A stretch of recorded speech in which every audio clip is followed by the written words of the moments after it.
दोस्तों, आप Microsoft Excel learning के मतलब वीडियो देख रहे हैं। ये वीडियो माइक्रोसॉफ्ट एक्सेल में सैलरी शीट की तैयारी से मतलब जो सीरीज़ है उसी का हिस्सा है। आज की वीडियो में मैं आपको बताऊंगा कि ऐसे आप सैलरी शीट की फ़ाइल में डेट को ऑटोमेटिकली तब्दील कर सकते हैं और कैसे आप काउंट इफ़ के फार्मूले का इस्तेमाल करेंगे। तो वीडियो स्टार्ट करते हैं।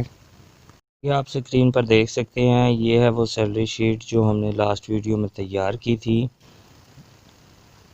तो अब हम इसके ऊपर जो आप अटेंडेंस का स्टेटस देख रहे हैं, इसके ऊपर 1 2 3 4 5 6 7 8 इस तरह ऑनवर्ड लिखा हुआ नज़र आ रहा है।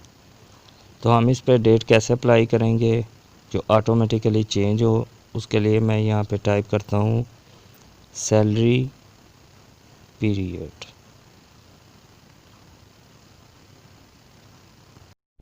यहाँ पे सैलरी का कॉलम बहुत बड़ा नज़र आ रहा है, इसको मैं यहाँ थोड़ा कम करता हूँ और ये दो सेल जो हैं इनको मैं मर्ज कर देता हूँ।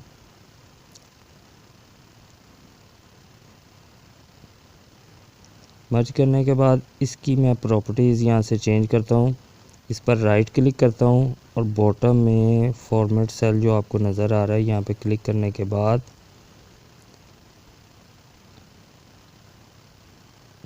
मैं इसके पहले ऑप्शन जो नंबर का है यहाँ पे क्लिक करता हूँ। यहाँ से मैं डेट को सिलेक्ट करूँगा और नीचे ऑप्शन में इंग्लिश इंडिया जो लिखा हुआ नज़र आ रहा है इसको सिलेक्ट करूँगा। ऊपर टाइप के ऑप्शन में मैं 14 मार्च 2001 को सिलेक्ट करके ओके कर दूँगा। ओके करने के बाद जब मैं यहाँ पर 1/12 सन 1920 टाइप करता हूँ तो ये इसको 12 जनवरी 2020 में कन्वर्ट कर देगा। तो मैं इसको यहाँ से मंथ को स्टार्ट में और डेट को सेंटर में टाइप करूँगा। तो ये 1 दिसंबर 2020 शो कर रहा है। अब ये जो 1 2 3 4 5 6 ये आपको लिखा हुआ नज़र आ रहा है, इनकी क्योंकि प्रॉपर्टीज़ चेंज है इसलिए मैं इन तमाम को सिलेक्ट करके 31 दिनों तक इनको सिलेक्ट करके मैं डिलीट कर दूंगा। अब मैं इस पर राइट क्लिक करके नीचे से फॉर्मेट सेल की ऑप्शन को सिलेक्ट करूंगा। डेट पर जाकर मैं दोबारा 14 मार्च 2001 की ऑप्शन को सिलेक्ट करूंगा। बराबर साइन पर क्लिक करके 1 दिसंबर 2020 पर जाकर एंटर मार दूंगा। तो ये डेट यहाँ पे भी शो होना शुरू हो गई है। अब मैं यहाँ से फॉर्मेट सेल पर जाकर कस्टम में जाऊँगा और यहाँ पर मैं सिलेक्ट करूँगा डे मंथ और ईयर की ऑप्शन को और ओके कर दूँगा। तो ये 1 दिसंबर 2020 की डेट को 1/12/2020 के तौर पर शो करा रहा है। अब मैं इसको कॉपी करके तमाम सेल पर अप्लाई कर दूँगा। 1/12/2020 वाले कॉलम के साथ वाले कॉलम में बराबर का साइन डालकर मैं 1/12/2020 वाले कॉलम पर क्लिक करूँगा और प्लस का साइन डालकर 1 लिखूँगा और एंटर कर दूँगा। तो ये इसके अंदर एक दिन का इजाफ़ा कर देगा। ये आप 2/12/2020 लिखा हुआ देख सकते हैं। यही तरीका मैं अब साथ वाले सेल पर अप्लाई करूँगा। तो ये 3/12/2020 लिखा हुआ आप देख सकते हैं। इस तरह मैं तमाम सेल पर ये अप्लाई भी कर सकता हूँ और टाइम सेविंग के लिए मैं इसको कॉपी करके अगले तमाम सेल पर अप्लाई कर दूँगा। तो ये तमाम सेल पर एक दिन जमा होता जाएगा और डेट ऑटोमेटिकली चेंज होती जाएगी। अब चूँकि इसकी विड्थ ज़्यादा है तो ये मैं डबल क्लिक करता हूँ तो ये आप देख सकते हैं कि डेट ऑटोमेटिकली चेंज हो गई है। इससे सेल जो है वो काफ़ी ज़्यादा विड्थ में आ गया है। तो मैं इन तमाम को सिलेक्ट करता हूँ और राइट क्लिक करके इसमें ऑप्शन का इंतखाब करता हूँ फॉर्मेट सेल। यहाँ से मैं अलाइनमेंट पर जाऊँगा और यहाँ पर मैं 90 डिग्री का ज़ाविया टाइप करके ओके कर दूँगा। तो ये इसका एंगल चेंज हो गया है। इस तरह ये कम जगह लेगा। अब मैं ऊपर जाकर कॉलम के डबल क्लिक करूँगा तो ये ऑटो एडजस्ट आपके सामने हो गए हैं। अब मैं आपको डेट चेंज करके दिखाता हूँ कि ये कैसे काम करता है। तो मैं जैसे ही 1 दिसंबर 2020 को चेंज करता हूँ, 1/1/2021 टाइप करता हूँ, तो ये नीचे आप देख सकते हैं कि तमाम डेट्स ऑटोमेटिकली जनवरी 2021 के मुताबिक चेंज हो गई हैं। तो इस तरह जैसे ही आप जिस मंथ का वहाँ पे डेट इंटर करेंगे तो नीचे ऑटोमेटिकली तमाम डेट्स ऑटोमेटिकली चेंज हो जाएंगी।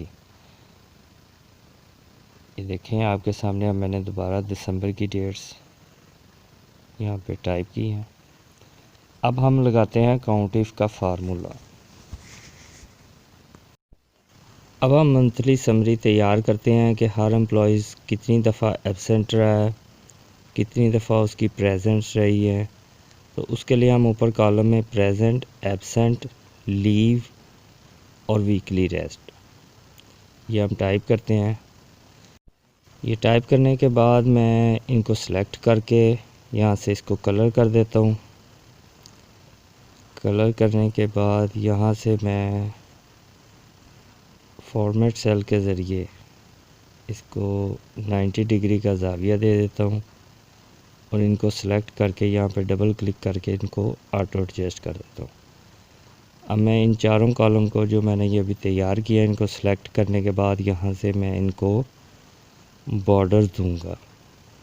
यहाँ से मैं क्लिक करूँगा और ऑल बॉर्डर पे जाके इनको ऑल बॉर्डर से तमाम को बॉर्डर दे दूँगा। तो ये अभी सैलरी शीट का हिस्सा बन चुके हैं।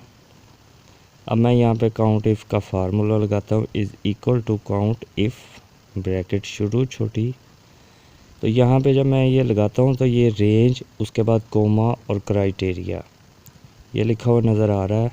रेंज के लिए मैं यकम डेट पर जाकर क्लिक करूँगा। क्लिक करने के बाद मैं शिफ्ट के साथ राइट एरो की प्रेस करूँगा और 31 डेट तक इसको लेके जाऊँगा। उसके बाद मैं कोमा डालूँगा। कोमा डालने के बाद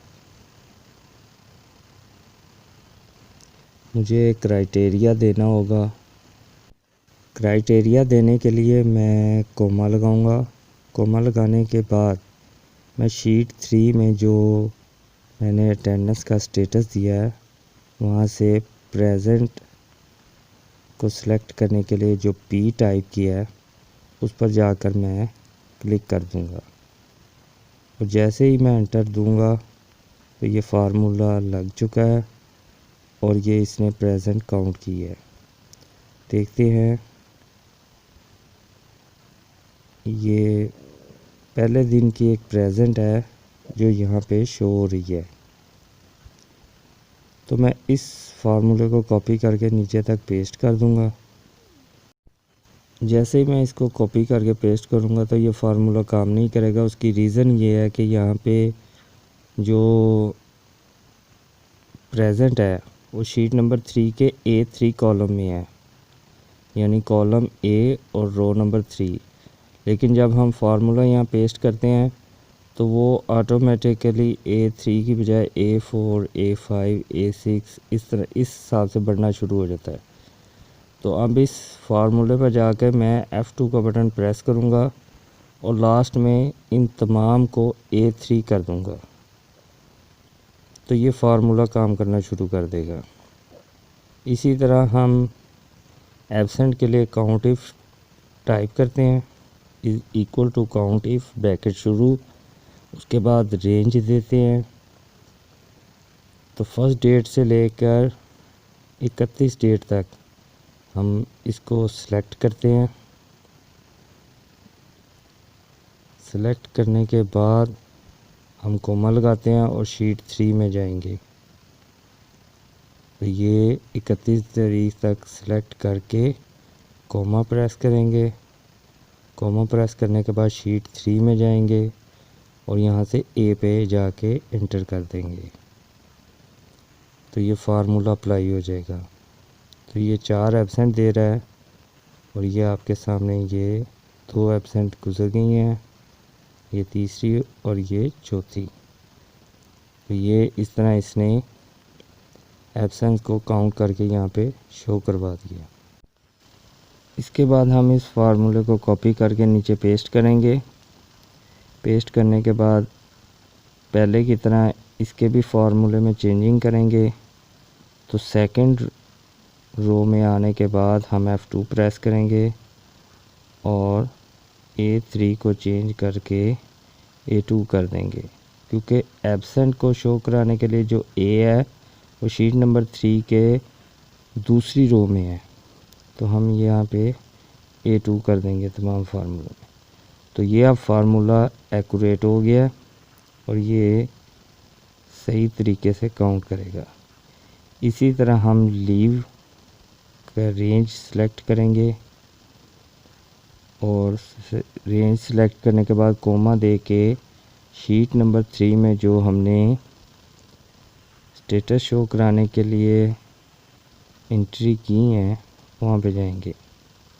रेंज सेलेक्ट की, कोमा दिया, शीट नंबर 3 में गए और यहाँ पे लीव के लिए जो एल है वो 4 नंबर रो में है।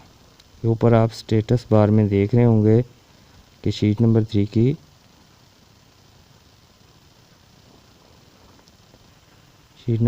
की A4 में लीव का है। तो यहाँ इसको कॉपी करके पेस्ट कर देंगे और तमाम फार्मूलों में जाकर चेंजिंग करेंगे।